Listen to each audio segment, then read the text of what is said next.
reports say when they surveyed the impact, it led to direct discrimination. Because people weren't willing to risk it. Landlords were saying, well, you look like you might be somebody from another country. I'm not going to let to you in case you are.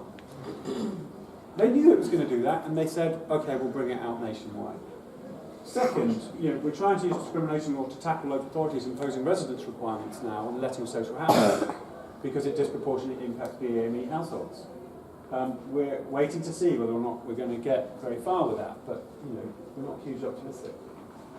Public sector equality duty, much lauded. Let's just say three things about that very quickly.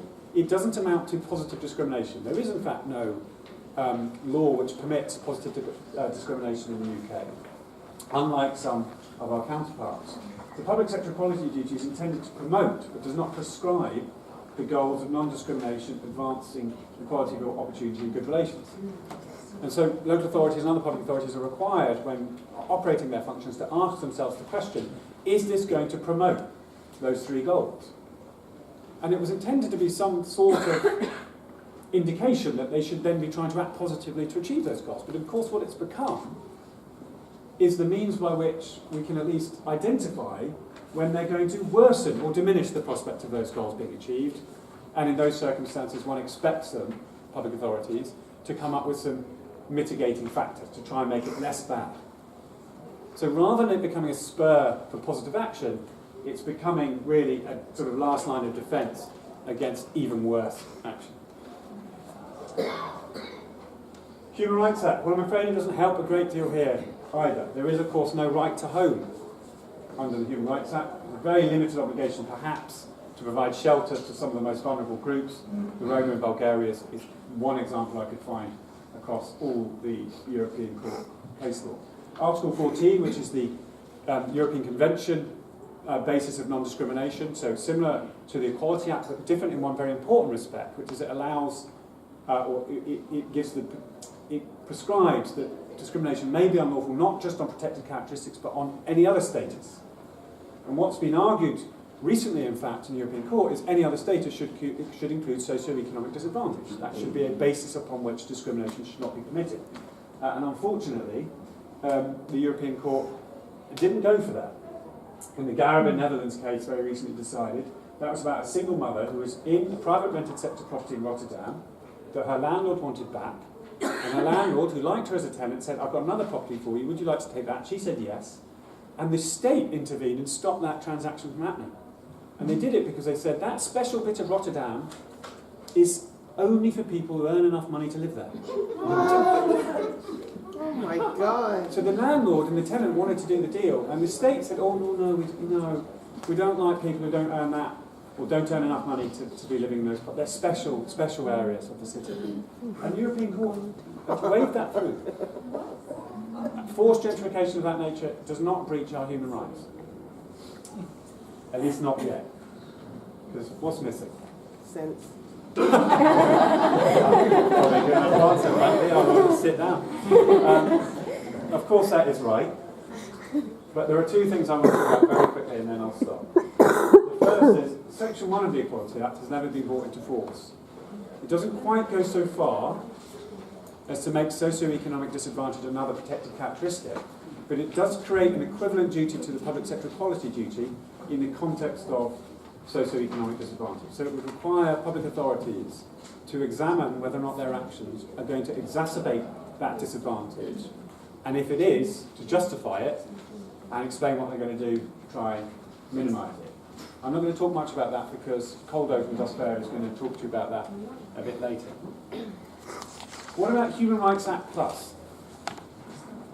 Why don't we, at long last, do what many other countries do, wealthy and poor, which is to enshrine economic, social and cultural rights, all of which come from the UN Covenant on Economic, Social and Cultural Rights. What are those rights?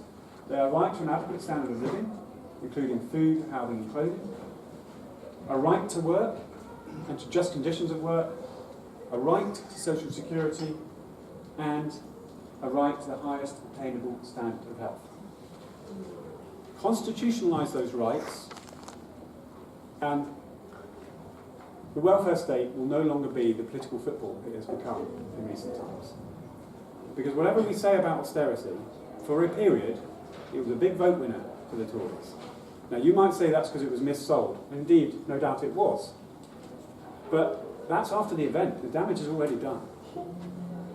If we had constitutional rights of this nature, our ability to challenge those things at source and say, well, wait a minute, the evidence doesn't stack up. You're not saving the money you said you would, and instead you're causing an awful lot of hardship to people. That's got to be unlawful. And that's the type of challenge that if we had rights of disadvantaged and marginalised groups, and they respect the core content of those rights. And you'll think back to the 25% of people who live in this country who don't earn enough or have enough income to live healthy lives. Is the core of their right being respected in those circumstances? Well, the UN didn't think so. On the 23rd of June 2016, after reviewing reams and reams of government evidence and submissions from lots of interested parties, the Committee on Economic, Social and Cultural Rights declared the benefit cap and all the other austerity measures to be in breach of those principles that I just showed you. Why? Because they hit the disadvantaged hardest, as EHRC has told us. They were introduced at the same time as there were significant reductions made, and we were stopping chasing the people who weren't paying the tax that we still asked them to pay. And the UN said, well, how's that using the maximum available resources to ensure everybody's rights are protected? Because, of course, they were also told at the same time about the massive expansion in food banks, malnutrition, etc., etc. So the UN was not satisfied that they were using maximum available resources, and those findings were echoed by various other UN. So if we had those rights enforceable in this country, these are the types of arguments we could be having. What also happened on the 23rd of June 2016? Same day that the UN's damning report came out, we had Brexit. We'll all be familiar with this. Strong association between Brexit and the areas hit hardest by austerity. And we all know that more unequal societies become less trusting of each other and of the state itself. Racism and race-based crime increasing, as we all know. The UK's response is to threaten to become a tax haven if it doesn't get the deal it wants, which is inevitably going to mean two things. It's going to mean a reduction in our social rights and social protections, and it's also going to mean there's less public money available to ensure people's rights are protected. So, conclusion. The need for enforceable economic and social rights has never been greater than now, in my respectful submission. Law is not a panacea, completely accept that. Legal action will only ever be as good as the social and political movements around it. They need to work together. But having enforceable rights is a necessary precondition to being able to use the law to transform outcomes. And seriously speaking, you can't really have a political project which is designed to tackle discrimination unless you use the law to its fullest extent. In that respect, poverty is, of course, not only a consequence but a cause of discrimination, as we all know, and we need economic and social rights to help tackle not only inequality, but the root causes of that inequality. And that's that.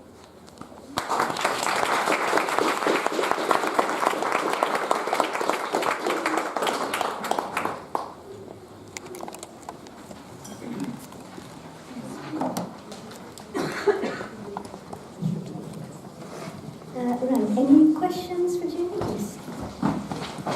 Just a very simple one, really. What kind of legal status, if any, does a UN convention have in this country? Because as I understand it, we've ratified that, but I don't know what that means, really. Yeah, that's a very good question. So how we operate in this country is on the basis of parliamentary sovereignty, essentially.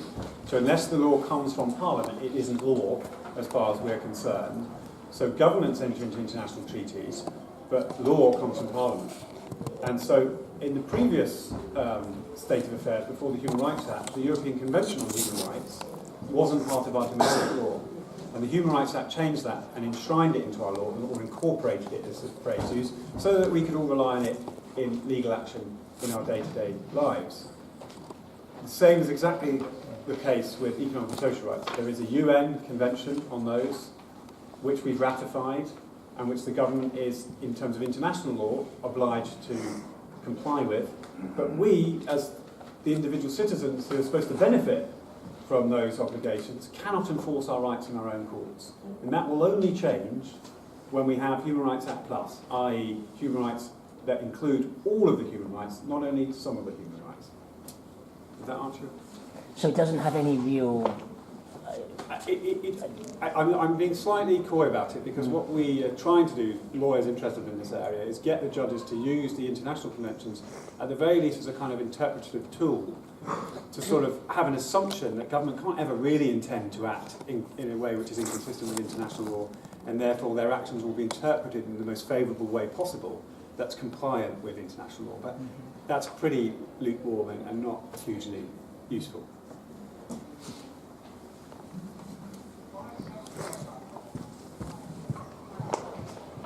Hi, thank you. That was a really informative presentation. I'd just like to know what your view on land value tax is, because it seemed to me that the start of your presentation kind of alluded to that. Yeah. I'd also like to recommend a book called Who Stole the Town Hall by Dr. Peter Latham, which is about privatisation of local government and the reduction in services that we've seen, giving the background to that. So I'd just like